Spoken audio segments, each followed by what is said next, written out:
Qualcomm unveiled a new suite of AI, 5G, and Wi-Fi devices at the Mobile World Congress in Barcelona on Monday. The chip designer saying its latest innovations will jumpstart a new era of intelligent computing and consumer experiences. For more on Qualcomm's tech enhancements here, I'm joined by Akash Palkhiwala, who is the Qualcomm Chief Financial Officer and Chief Operating Officer. Great to grab some time with you here, and thanks for joining us from Barcelona. You know, first and foremost, we got to know, when you make some serious announcement like this about an AI hub and some of the other language learning models that are really going to be put forward here by Qualcomm, you know, where does generative AI sit in the pillars of the Qualcomm growth targets that you've set forth? Yeah, so first of all, thanks for having me. Excited to be here and talk about all the great things we have going on at Qualcomm right now. The AI Hub we're particularly excited about because it is something that addresses all kinds of AI models, as generative AI models, but simpler AI models as well. And the idea is there's one simple place that all our developers can go to on the web, and it's something that's accessible from Hugging Face and GitHub as well. And while they go there, they can take any of the models that are available. We have a curating of more than 75 language models that are available on the website. And you could take those models, build it into an application, test it on a device, and deploy it into an application store all in one go right at the website. So it just makes it very easy for the AI developers to take advantage of the hardware that we've put forward. And we're excited that this broadens the reach of our products, and it makes it very easy for developers to access them. I mean, it's so interesting because AI chip demand has really been what's propelled so much of the semiconductor industry over this past year. When are LLMs, the language learning models that really drive these applications, going to have their critical mass moments that companies like yourself at Qualcomm see the benefits of? I think you're already seeing the benefit of large language models on data centers. We've seen this show up in the financial performance of some of our peers. I think what's going to happen next is these models are going to be deployed on edge, on devices at large scale. And this includes not just phones, but PCs and automotive and IoT devices.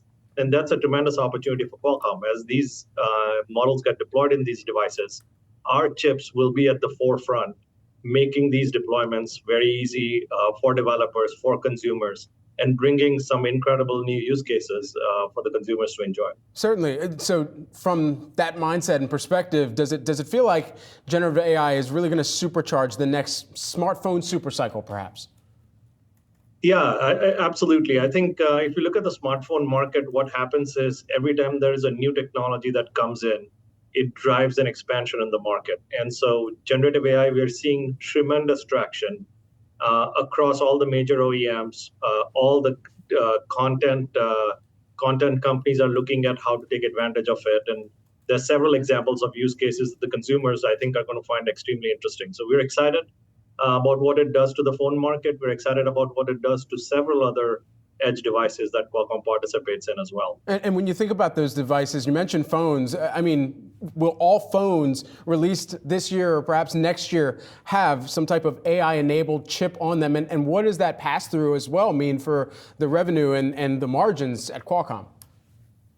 Yeah, so starting earlier this year, we launched our new chip, Snapdragon 8 Gen 3. And this is a chip that has highly integrated advanced AI capability to run Gen AI models. And so as we go through the rest of the year, we're going to see a lot of our customers launch new devices taking advantage of these capabilities. And that's going to translate into both content, market share, growth for us, and we're looking forward to it. You know, it's been interesting, especially within the broader AI kind of chip and AI hype phase that we've seen, where it's really just been kind of lighter fluid, not just for the stock market that's really latched onto that as a theme. I wonder what you make of it from your perspective and, you know, where Qualcomm sees itself positioned as part of that. Yeah, I think we're very much at the center of it. As I said earlier, I think you're seeing a lot of the use cases come through for AI on the cloud side at this point. We're seeing that transition over to the device side over the next year, and Qualcomm's at the center of making that happen. And we're pulling together the ecosystem right across from developers, OEMs, content creators, and then we'll be able to bring all that together to have some great use cases for the consumers. And just lastly, while we have you, we do know that Apple has also said that they're going to essentially continue using your 5G modems until 2027. That's an extended timeline here.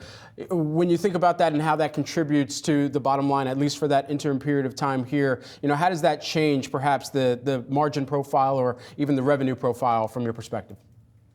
I think there's a lot of things that Qualcomm does well, but probably at the top of the list is making 5G chips. We're clearly the leader in performance in making those chips, and you're seeing that benefit come through in our relationship with Apple. They're looking for us to supply those chips to them, and we'll continue to maintain the leadership in performance, and looking forward to just being a great supplier to them.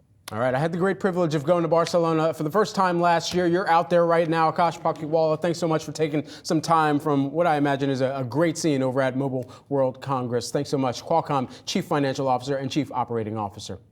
Thank you very much, and talk to you soon. All right, talk soon. Thank you.